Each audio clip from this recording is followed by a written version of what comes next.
खड़ी हो, दूसरों को बाद में बताना।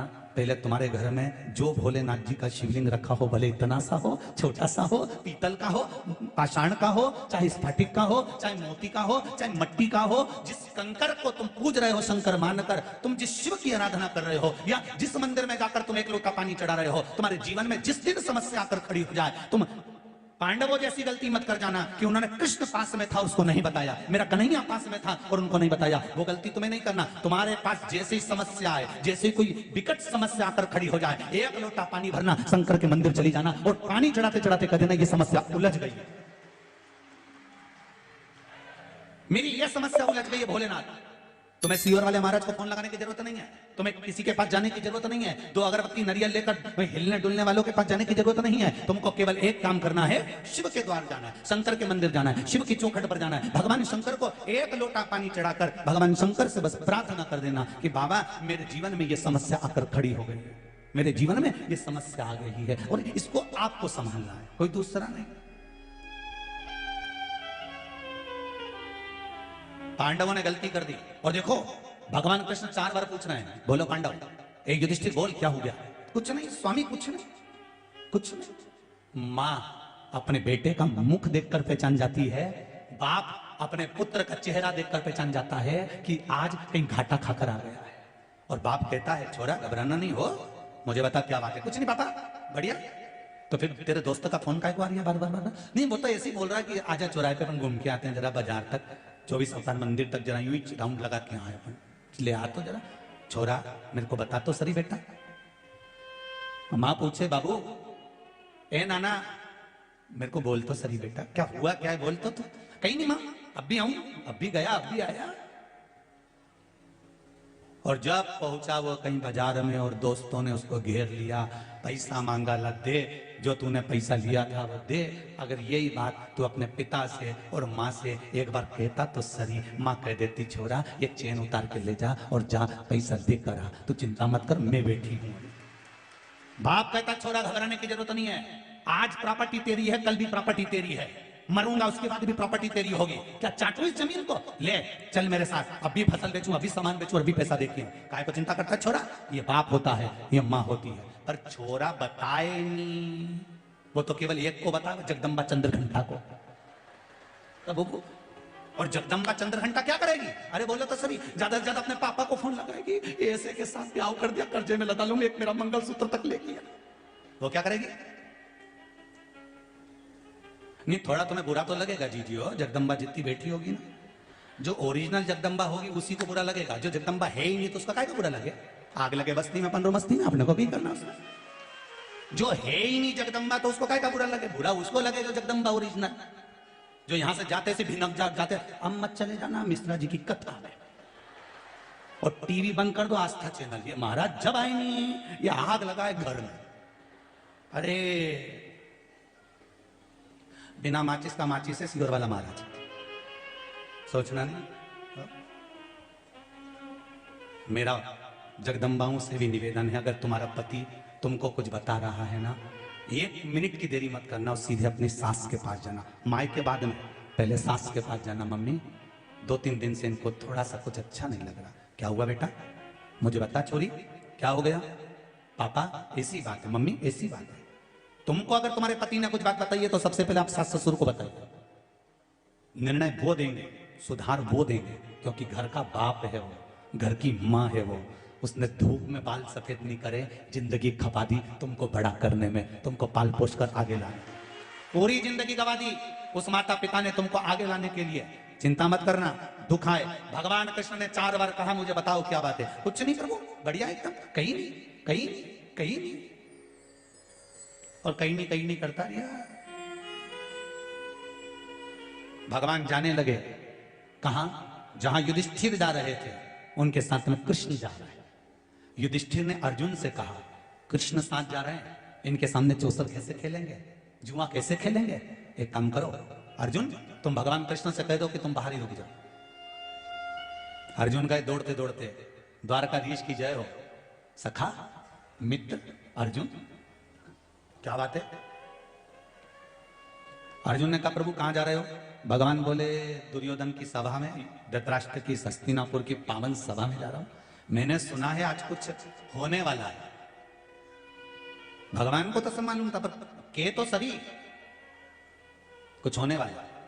अर्जुन ने कहा द्वारका नाथ से, प्रभु हाथ जोड़ के निवेदन करता हूं, आप बाहर रहना, हम अंदर जा रहे हैं। भगवान कहने लगे मेरी जरूरत है, अंदर मैं चलूंगा नहीं। अर्जुन ने कहा हाथ जोड़कर निवेदन करता हूं पांडवों की ओर से, जब तक तुम्हें बुलाए नहीं तब तक तुम अंदर आना मत। हम बुलाएं तब आना, ऐसे मत आ जाना।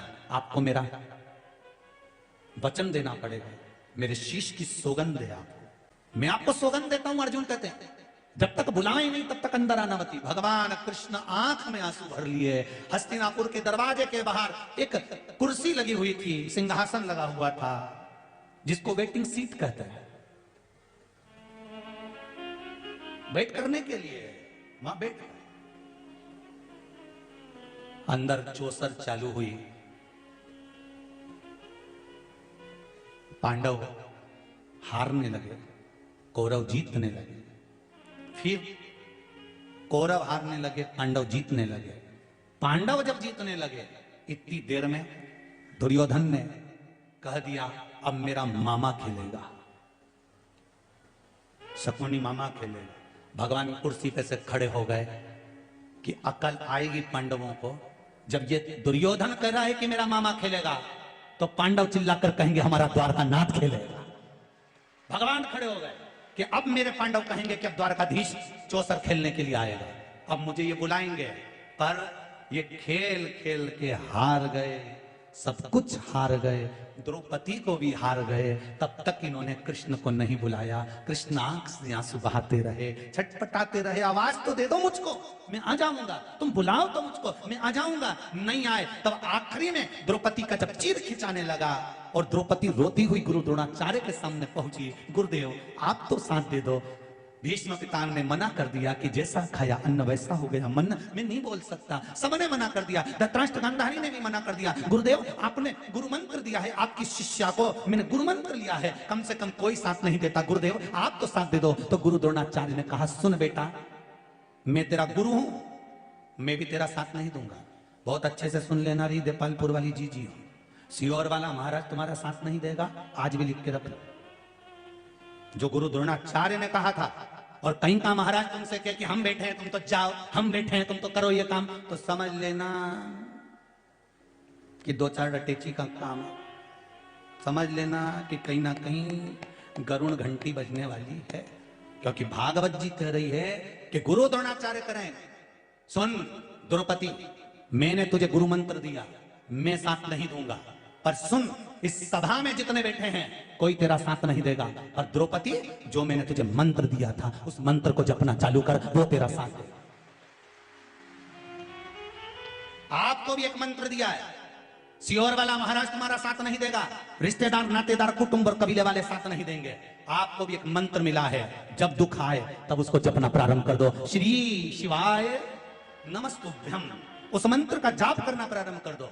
देखो जपो। और द्रौपदी ने जो मंत्र का जाप करना प्रारंभ करा, गुरु मंत्र का, आवाज गई मेरे द्वारकाधीश के कानों में और द्वारकाधीश दौड़ कर आ गए और द्रौपदी का चीर बढ़ा दिया। तो द्रौपदी ने पूछा प्रभु इतनी देर कर दी आने में, भगवान के तू बुलाए तो आऊं ना, मैं तो कब से बाहर बैठा हूं कुर्सी लगा के कि बुलाएंगे बुलाएंगे बुलाएंगे बुलाएंगे। अब भगवान तो इंतजार में रहता है। आप सबसे निवेदन है, मेरा भोलेनाथ भी तुम्हारे इंतजार में बैठा है, मेरा शंभू मेरा शंकर भी तुम्हारे इंतजार में बैठा है, मेरा चार भुजानाथ तुम्हारे इंतजार में बैठा है, मेरा सांवरिया सेठ तुम्हारे इंतजार में बैठा है, मेरा नाथ द्वारे का श्री जी बाबा तुम्हारे इंतजार में बैठा है, मेरा गोवर्धननाथ तुम्हारे इंतजार में बैठा है, मेरा द्वारकानाथ तुम्हारे इंतजार में बैठा है। तुम एक बार दिल से पुकारो तो सही तुम्हारे सामने आकर खड़ा हो जाएगा। उसको बुलाओ तो, पर तुम तो उसको कब बुलाओ, जब तेरे सब रिश्तेदारों को तो बुला लो।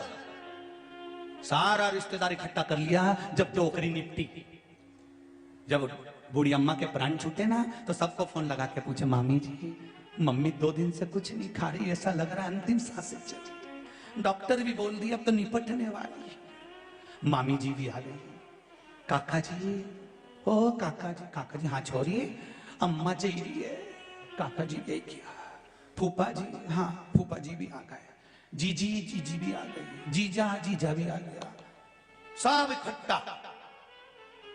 मरने वाले के प्राण छूट रहे हैं, सब उसके पलंग के आसपास खड़े हैं। इधर से कोई आवाज लग रहा, जीजी बोलो तो एक बार देखो तुम्हारा छोरा खड़ा। जीजी उस छोरा को देखी और आंख में से आंसू बहाए, बोल तो सके नहीं अंतिम समय में, आंख में से आंसू गिर रहा। तो इतने में मौसी बोली देखो छोरा को पहचान गई। अरे क्या पहचान गई?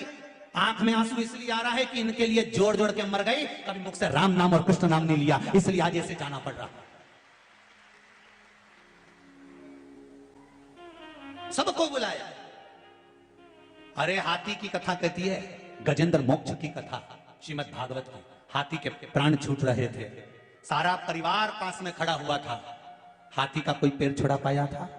अरे बोलो तो, किसी ने छुड़ाया हाथी का पैर? कोई नहीं। फिर हाथी ने विचार कर लिया, ये सब दिखावे का है, सब चोटाओं ने जीतता है, सब लुटेरा नंबर 1 का चोटाओं। जिस घर में अपन रहे, परिवार में जिसमें रहे, ये सब चोटा ही तो है, मरते से ही सब निकालने का चोटाओं, सब आधी रात के ही गाया।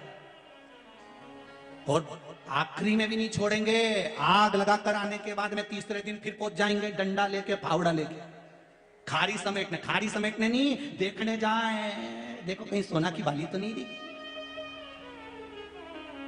जब इनके कहीं नहीं मिले तब 2-4 हड्डी उठा के लिए आए और घर पे आके फिर मीटिंग करें, हरिद्वार ले जाएं कि नेमावर ले जाएं कि नर्मदा जी ले जाएं। और अम्मा कहती मर गई, छोरा एक बार मुझे नर्मदा नहवाला, एक बार हरिद्वार ले जा, एक बार इलाहाबाद प्रयागराज ले जा। नहीं ले गया, और अब हड्डियों को ले जा रहा, और इतने प्रेम से ले जा रहा, सीट बुक करा ट्रेन की। चाय पिए तो पहले अम्मा को पिलाया, 4 हड्डियों को। रोटी खाए तो पहले उनकी पत्तल निकाले और क्या क्या अम्मा खा लो। अम्मा भी मन में सोच रही, जिंदा थी तब नहीं ले गया, और अब लोटा में भर के ले जा रहा है। अम्मा ने भी सोच लिया, तू भले मुझे गंगा छोड़िया चाहे गया जी छोड़िया, कहीं नहीं जाऊंगी, यही देपालपुर में तेरी छाती पे मुंह डालूंगी, जा नहीं जाऊंगी, जा। अब सारा महाराजों से पूछती फिर रही, बताओ क्या हो गया? पितृदोष